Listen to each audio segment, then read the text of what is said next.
अपनी तकदीर खुद ही लिखनी पड़ती है। ये कोई चिट्ठी नहीं है जो दूसरों से लिखवा लोगे।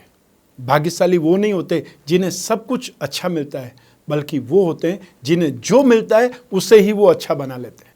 नमस्कार, मैं हूं कमल श्रीमाली। आप सभी का बहुत बहुत स्वागत करता हूं आपके अपने चैनल में और बुध के एक बार फिर से मिथुन राशि में प्रवेश के इस विशेष गोचर के एपिसोड में। यह एपिसोड आपकी राशि, नाम राशि अर्थात मून साइन पर आधारित है और यह एपिसोड बुध के सिर्फ गोचर फल के बारे में ही है। पौराणिक शास्त्रों के अनुसार बुध क्योंकि चंद्र ग्रह और बृहस्पति की पत्नी तारा से उत्पन्न हुए और उनका पालन पोषण बृहस्पति ने किया है, तो उनमें बृहस्पति और चंद्रमा दोनों के गुण पाए जाते हैं। बुध ग्रह दशम भाव अर्थात कैरियर, फोर्थ हाउस अर्थात सुख, इन दोनों का कारक होने के कारण व्यक्ति के जीवन में सुख, वैभव, मान सम्मान और संपत्ति आदि प्रदान करते हैं। बुध के नेगेटिव होने से मेमोरी में कमी, सर दर्द, माइग्रेन, स्किन पिगमेंट से संबंधित, अल्जाइमर से संबंधित, पार्किंसन से संबंधित रोग हो सकते हैं। संचार कौशलता को बुध काफ़ी हद तक प्रभावित करते हैं और टेक्निकल सेक्टर्स में बुध के परिवर्तन से बदलाव की संभावनाएं ज़्यादा है। कुल मिलाकर के बुध की चाल से होने वाले बदलाव बहुत अहमियत रखेंगे। आइए अब बात करें बुध के साथ में युति करने वाले ग्रहों के प्रभाव के बारे में। गोचर कुंडली में, राशि कुंडली में बनने वाले हर योग का कोई न कोई प्रभाव हमारे जीवन पर जरूर पड़ता है।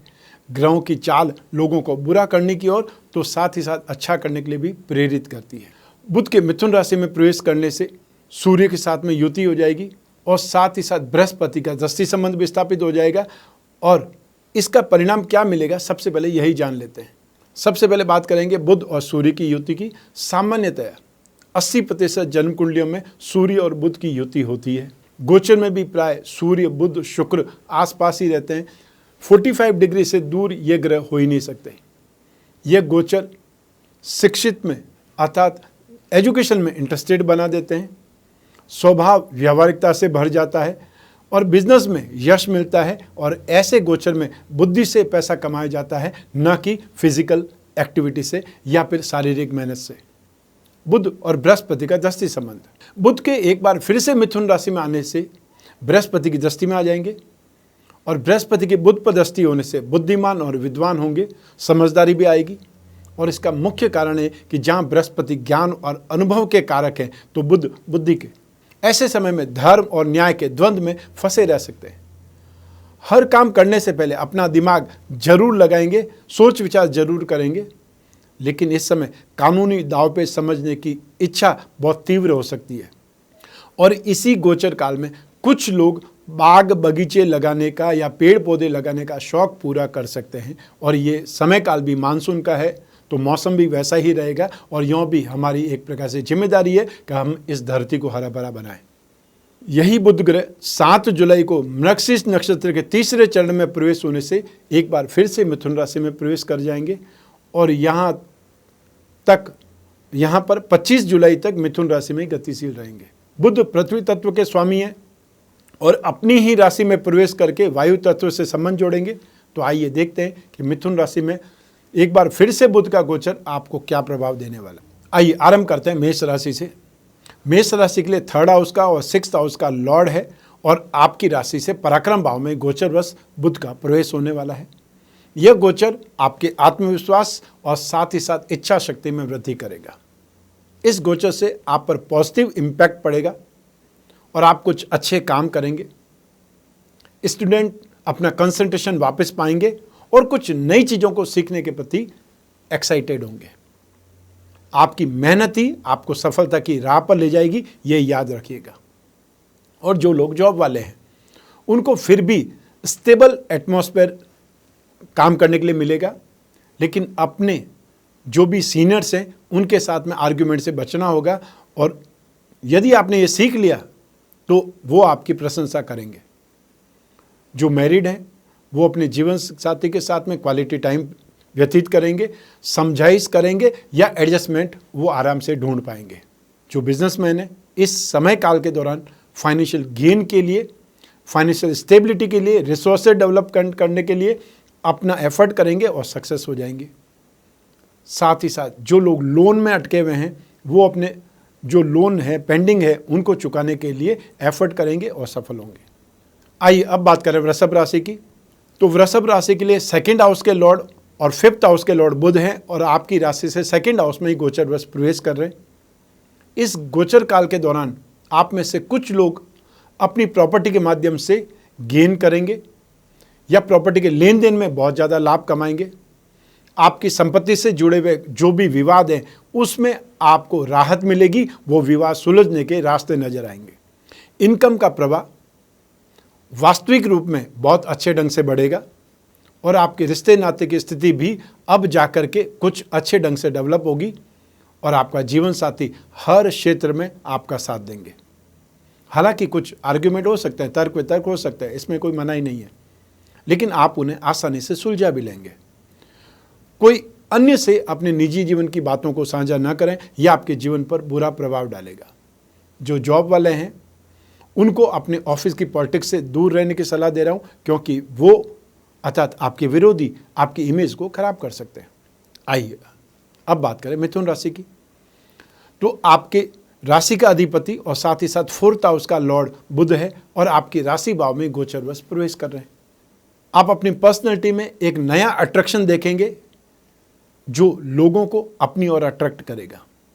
आपके मित्रों की संख्या में या फ्रेंड सर्किल में इंप्रूवमेंट आएगा, वृद्धि होगी और आपके बोलने का कौशल अब धारा प्रवाह होगा और लोग आपके विचारों को समझने लगेंगे, एडमायर करेंगे।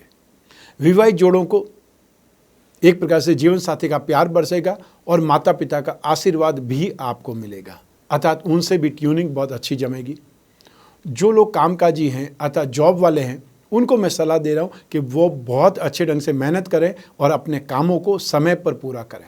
लॉकडाउन में बहुत आपने आराम कर दिया है, आप एक प्रकार से सुस्त या ये बोल सकते हैं आलसी टाइप के हो चुके हैं, उसको अब आपने उतार करके फेंकना पड़ेगा और बहुत एनर्जेटिक होकर के अपने बैकलॉग को पूरा करना है और वापस नई एनर्जी के साथ में काम को आगे बढ़ाना है। कोई भी आर्ग्यूमेंट, वाद विवाद से बचना ही होगा और वही आपके फ्यूचर के लिए अच्छा माना जाएगा। आप में से कुछ लोगों को इस समय अप्रेजल, प्रमोशन या डेपुटेशन पर नेक्स्ट पोस्ट पर जाने का मौका मिल सकता है। आइए अब बात करें कर्क राशि की। तो आप कर्क राशि वालों के लिए 12th हाउस के लॉर्ड और 3rd हाउस के लॉर्ड बुध हैं और बुध का आपकी राशि से 12th हाउस में गोचरवश प्रवेश होगा, वापस प्रवेश, एक बार पुनः प्रवेश होगा। इस गोचर के कारण आपको कुछ अनावश्यक खर्चों या हेल्थ संबंधी प्रॉब्लम का सामना करना पड़ सकता है। इस समय काल में आपको यात्राएं करनी पड़ सकती है जिससे आपके खर्चे बढ़ जाएंगे और आपको संभव है इस समय काल में कोई टेम्परेरी लोन लेना पड़े और या फिर इन्वेस्टमेंट करने से तो आपको बचना ही चाहिए, नहीं तो आपको बहुत बड़ा नुकसान हो सकता है। फालतू लोग आपको ऐसी स्कीम में उलझा सकते हैं जिसका लेना देना फ्यूचर में होगा ही नहीं। आपको अपने पार्टनर के साथ में या अपने जीवन साथी के साथ में कुछ क्वालिटी टाइम बिताने पर ध्यान देना चाहिए और किसी भी तरह की बहस से बचना चाहिए। अगर आप जॉब चेंज करना चाहते हैं, न्यू जॉब के लिए ट्राई कर रहे हैं, तो ये समय सबसे ज़्यादा बेटर है। जो भी मौका मिले उसे छोड़ना नहीं है।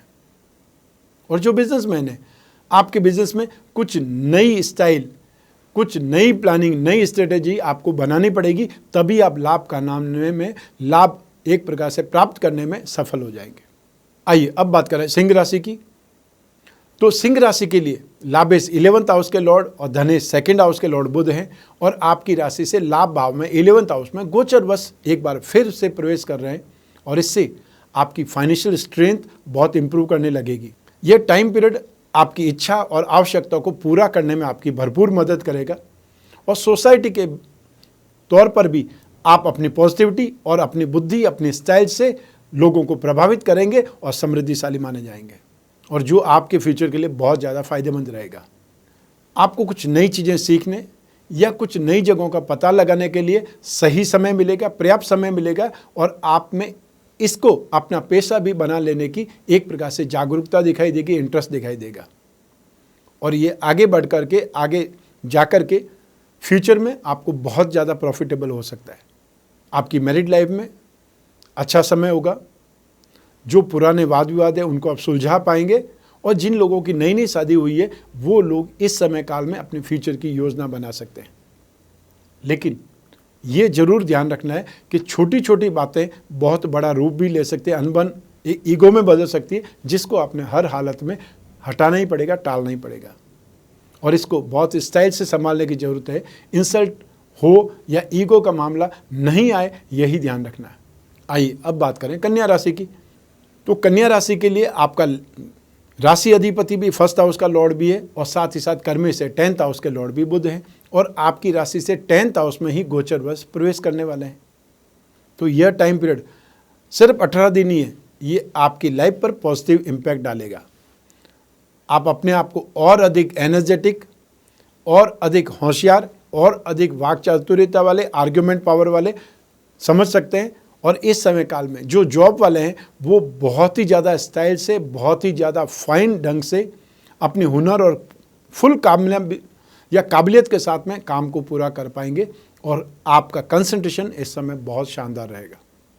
जो भी आपके सीनियर्स हैं और या साथ में काम करने वाले सहकर्मी कलीग्स हैं, वो भी आपके साथ में कड़ी मेहनत करेंगे और आपके स्टाइल को, आपके जो प्रयास है उनको एक्सेप्ट करेंगे या आपके पीछे पीछे चलने की कोशिश करेंगे। जो लोग लव लाइफ में हैं उन लोगों के लिए यह समय काल अच्छा है या आपका मूड खुशनुमा रहेगा। आपको इस समय बिजनेस की यात्रा करने का अवसर मिल सकता है जो कई क्षेत्रों में आपके लिए लाभदायक रहेगी। ये यात्राएं आपकी लाइफ को, आपके बिजनेस को एक नया मोड़ भी दे सकती है। कुछ ऐसे लोग भी मिल सकते हैं जो आपको बहुत शानदार आइडिया दे सकते हैं जिसके बारे में आपने सपने में भी नहीं सोचा हो। आइए अब बात करें तुला राशि की। तो आप तुला राशि के लिए भाग्य 9th हाउस के लॉर्ड और द्वादश से 12th हाउस के लॉर्ड बुध हैं और आपकी राशि से भाग्य भाव में गोचरवश बुध का पुनः प्रवेश हो रहा है। कुछ फाइनेंशियल और कुछ प्रॉपर्टी से संबंधित आर्थिक लाभ प्राप्त होने वाले हैं और इन्वेस्टमेंट करने का ये सही मौका है, इसको चूकना नहीं चाहिए। लेकिन इन्वेस्टमेंट हमेशा कैलकुलेटिव बेस होना चाहिए। ऐसा इन्वेस्टमेंट नहीं होना चाहिए कि आपके पास पैसे नहीं है फिर भी आप करोड़ों का सौदा करके आ जाए कि नहीं समय अच्छा है सब कुछ हो जाएगा, ऐसा नहीं होगा। लेकिन इन्वेस्टमेंट से आप मैक्सिमम फ़ायदा उठा सकते हैं, ये मैं आपको बता सकता हूँ। आपकी सोसाइटी पर, सोशल फील्ड पर सुधार होगा, मान सम्मान में भी इम्प्रूवमेंट आएगा और आपके वर्किंग एबिलिटी के आधार पर कुछ यात्राएं संभव है जो आपके जॉब के लिए, आपके प्रमोशन के लिए एक प्रकार से फाउंडेशन होगी। आपको अपना काम बहुत ही मेहनत और टाइम पर पूरा करने की सलाह दे रहा हूँ जिससे आपकी जॉब या आपके अप्रेजल पर, प्रमोशन पर असर पड़ेगा। जो लोग विवाहित हैं वो अपने जीवन साथी पर ध्यान दें क्योंकि इस दौरान उन्हें मेंटली डिप्रेसिव थॉट आएंगे या वो फिजिकली अनस्टेबल हो सकते हैं। हेल्थ उनकी नासाज हो सकती है और उनको सपोर्ट की ज़रूरत पड़ेगी। आइए अब बात करें वृश्चिक राशि की। तो वृश्चिक राशि के लिए लाभेश 11th हाउस के लॉर्ड भी हैं और 8th हाउस के लॉर्ड भी बुध हैं और आपकी राशि से 8th हाउस में गोचर बुध का पुनः प्रवेश होने वाला है। इस समय काल में रिसोर्सेज के माध्यम से आपको गेन प्राप्त होगा, सक्सेस मिलेगी या ये बोल सकते हैं कि जो आपने इन्वेस्टमेंट किए हैं, शॉर्ट टर्म इन्वेस्टमेंट किए हैं या जो भी इन्वेस्टमेंट आपने पास्ट में किए हुए, अब उन इन्वेस्टमेंट को भुनाने का समय है। इस समय काल में आप अपनी फाइनेंशियल स्ट्रेंथ को स्टेबल बनाए रखने में सफल हो जाएंगे। जो कोई न कोई रिलेशनशिप में है या जो लोग विवाहित हैं उन्हें अपने पार्टनर या जीवन साथी के साथ में कुछ आर्ग्यूमेंट करने का मौका मिल सकता है। कुछ आर्ग्यूमेंट करना पड़ेगा, मौका तो इसको कैसे बोले, हालांकि ये अधिक समय तक नहीं चलेगा लेकिन आपको इसको बड़ा नहीं होने देना है। इस दौरान अपने स्वास्थ्य को नज़रअंदाज करने से या उसको अवॉइड करने से आपको कुछ नेगेटिव इम्पैक्ट आ सकते हैं। आप एकदम से फिजिकल एनर्जी में डाउन हो सकते हैं या फिटनेस पर असर पड़ सकता है। आइए अब बात करें धनु राशि की। तो अब धनु राशि के लिए 7th हाउस का लॉर्ड और 10th हाउस का लॉर्ड बुध है और आपकी राशि से 7th हाउस में गोचरवश प्रवेश करने वाले हैं, एक बार फिर से प्रवेश करने वाले हैं। जो बिजनेसमैन हैं उनको कुछ गुप्त रिसोर्सेज से, कुछ जानकारी से, कुछ टिप से या कुछ सलाह मशवरे से आपको इन्वेस्टमेंट में फ़ायदा मिल सकता है या आप कमोडिटी के थ्रू कोई स्टॉक करने से भारी लाभ कमा सकते हैं। और जिन लोगों को कोई कर्ज लिया हुआ है वो इस माध्यम से कर्ज का भुगतान करने में भी एक प्रकार से राहत पाएंगे। जो जॉब वाले हैं वो अपने काम में इम्प्रूवमेंट या कुछ रिलैक्स हो सकते हैं, उनको कोई न कोई हेल्पिंग हैंड मिल सकता है। जो काफ़ी समय से आपके पास में सबऑर्डिनेट स्टाफ नहीं था वो आपको मिलने से आपको शांति मिलेगी, राहत मिलेगी या ये बोल सकते हैं कुछ सुकून आएगा। जीवन साथी के साथ में कुछ झड़पें हो सकती है, मतभेद हो सकते हैं, बहसबाजी हो सकती है, लेकिन उस बहसबाजी को आपने बहुत ठंडे ढंग से अपने दिमाग से उसको सुलझाना है, न कि आर्गुमेंट करके सुलझाना है। सब मिला करके यह गोचर आपके लिए फ़ायदेमंद है। कोई न कोई ढंग से, चाहे आप जॉब में है, बिजनेस में है, प्रोफेशन में, किसी भी ढंग से आपको लाभ के अवसर तो मिलने ही वाले हैं। आइए अब बात करें मकर राशि की। तो मकर राशि के लिए 9th हाउस के लॉर्ड और 6th हाउस के लॉर्ड बुध हैं और आपकी राशि से रोग भाव में 6th हाउस में गोचर बस पुनः प्रवेश करेंगे। और इससे जो लोग जॉब वाले हैं, नौकरी पेशा हैं, उनको अनएक्सपेक्टेड ढंग से उनको उपलब्धि मिलेगी, सरप्राइज मिल सकता है, या ये बोल सकते हैं जो आपने कल्पना नहीं की वो अप्रेजल, वो प्रमोशन आपको मिल सकता है, या बहुत अच्छी पोस्ट पर आपको बिठाया जा सकता है। इस समय काल के दौरान आपको मौके भरपूर मिलेंगे और इस प्रकार से ये आपकी आय में, आपके वर्चस्व में, आपकी नेम फेम में, आपकी गुडविल में इंप्रूवमेंट करेगा। और जो लोग बिजनेसमैन हैं वो इस समय काल में लाभ के मामलों में बहुत ज़्यादा आगे बढ़ जाएंगे, बहुत अलग अलग ढंग से काम करके फ़ायदा कमाएंगे, एक से ज़्यादा रिसोर्सेज में डेवलप हो जाएंगे। और आप में से कुछ लोगों को प्रॉपर्टी में इन्वेस्टमेंट करने से भारी लाभ मिलने वाला है। आपकी मैरिड लाइफ में स्टेबिलिटी आएगी और यहाँ तक कि जो लड़ाई झगड़े हैं वो आपके रिश्ते में, आपके पारिवारिक रिश्ते में मनमुटाव पैदा कर सकते हैं। इसलिए पारिवारिक रिश्तों को बहुत अच्छे ढंग से मेंटेन करने की ज़रूरत है या उन्हें समझने की ज़रूरत है। आइए अब बात करें कुंभ राशि की। तो आप कुंभ राशि के लिए पंचमें 5th हाउस के लॉर्ड और अष्टमें 8th हाउस के लॉर्ड बुध हैं और आपकी राशि से 5th हाउस में ही गोचरवश बुध का पुनः प्रवेश हो रहा है। और इस गोचर में आपकी कम्युनिकेशन और आपकी बुद्धि, इन दोनों के मेल जोल से आपको अपार सफलता मिलने वाली है। लोग आपके दिमाग का लोहा मानेंगे या आपका आइडियाज़, आपकी प्लानिंग, आपके व्यू लोगों को चौंका देंगे। और जो लोग जॉब वाले हैं उनका इंक्रीमेंट हो सकता है या उन्हें कोई न कोई और ढंग से लाभ मिल सकता है, फैसिलिटीज़ मिल सकती है, अचानक से आपको व्हीकल की फैसिलिटी मिल जाए, ये ऐसा हो सकता है। और जो बिजनेसमैन है इस समय काल में कोई बहुत बड़ी डील उनके हाथ लग सकती है या ऐसा कोई प्रोडक्ट लग सकता है हाथ में जो लोग आपके कॉम्पिटिटर्स देखते ही रह जाएं और वो डील आपको मिल जाए या वो एजेंसी आप एक प्रकार से अर्जित कर लें। ऐसा होने से आपका अचानक से गुडविल, स्ट्रेंथ, रेपुटेशन बहुत हद तक बढ़ जाएगी। और इसके लिए सबसे अच्छा समय है, सोसाइटी में आपको स्पेशली रेपुटेशन मिल सकती है, आपका सामाजिक दायरा बढ़ सकता है। और जो लोग कोई प्रेम प्रसंगों में हैं उनका पार्टनर भी हर कदम पर आपका साथ देगा। और जो लोग मैरिड हैं उनके लिए आपका साथी आपके सफलता में हर कदम पर खड़ा रहेगा या उनका आइडिया, उनकी सोच भी आपको सपोर्ट करेगी। मैरिड लाइफ वालों को अपने जीवन साथी के साथ में समय बिताने के लिए कुछ टाइम भी मिलेगा और कुछ इस समय काल में आपको प्लानिंग करनी चाहिए कि थोड़े समय के लिए आप बाहर चले जाएं। आइए अब बात करें मीन राशि की। तो मीन राशि के लिए 4th हाउस का लॉर्ड चतुर्थेश और सप्तमेश बुध हैं और आपकी राशि से 4th हाउस में ही गोचरवश पुनः प्रवेश होने वाला है। आपकी लव लाइफ और आपकी प्रोफेशनल लाइफ दोनों पर बहुत इम्पोर्टेंट इम्पैक्ट पड़ने वाला है इस गोचर में। आप अपनी लाइफ के कुछ यादगार पल यहाँ पर जनरेट करने वाले हैं या फिर ये बोल सकते हैं क्रिएट करने वाले हैं। आप में से कई लोग नई कार या नया घर खरीदने के लिए आगे बढ़ेंगे और यह आपके लिए अच्छा समय है। अपने कैरियर में आपको ज़बरदस्त आगे बढ़ने का मौका मिलेगा और आपको एक प्रकार से डोमिनेटिंग ढंग से आगे बढ़ना चाहिए और चाहे दूसरों को आप धकेलते हुए आगे बढ़ें लेकिन मौका नहीं चूकना है। लेकिन ऑफिस की पॉलिटिक्स में आपको बचना भी है, ये भी ध्यान रखिएगा। आपको चतुराई से अपने दिमाग का इस्तेमाल करना है। आपके साथ में काम करने वाले आपकी एक प्रकार से इमेज खराब करने के लिए मौका ढूंढेंगे, उन्हें मौका देना ही नहीं है। आपके लाइफ पार्टनर को इस समय आपके साथ की आवश्यकता होगी क्योंकि वो इस समय काल में एक प्रकार से नेगेटिव मेंटेलिटी या डिप्रेसिव थॉट में है और या फिर बहुत बार ऐसा होता है कि जो ही वो कंसीव करती हैं उनकी एक प्रकार पर्सनैलिटी में भारी चेंजेस आते हैं, तो उस समय उनको साथ की बहुत ज़्यादा ज़रूरत होती है। वो ज़रूरत आपको समझनी पड़ेगी। आइए अब बात करते हैं बुध के उपायों के बारे में, क्योंकि हर राशि को बुध का शुभ प्रभाव मिले ये भी जरूरी नहीं है और हर राशि को अशुभ प्रभाव मिले ये भी कहाँ उचित है। तो ऐसी स्थिति में जिन लोगों को बुध के नेगेटिव इम्पैक्ट मिलेंगे उन लोगों को बुध के उपाय जरूर करने चाहिए। और हर राशि वाले यदि बुध के उपाय करेंगे तो आपका बुद्धि बल, आपका कंसंट्रेशन और आपकी स्किन, आपकी वोकेबलरी, आपकी टॉकिंग पावर बढ़ेगी। तो उपायों में सबसे पहले नित्य गणपति जी की, विष्णु जी की पूजा उपासना करना शुभ रहता है। आप चाहे गणपति चालीसा का या विष्णु चालीसा का पाठ करें, और जो लोग पूजा पाठ वाले लोग हैं वो तो गणपति अथर्वशीष का और साथ ही साथ आप विष्णु सूक्त का पाठ कर सकते हैं। और यहाँ पे छोटा सा मंत्र है, ओम गंग गणपते नमः गणपति जी के लिए और ओम नमो भगवते वासुदेवाय विष्णु जी के लिए, ये आप कर सकते हैं।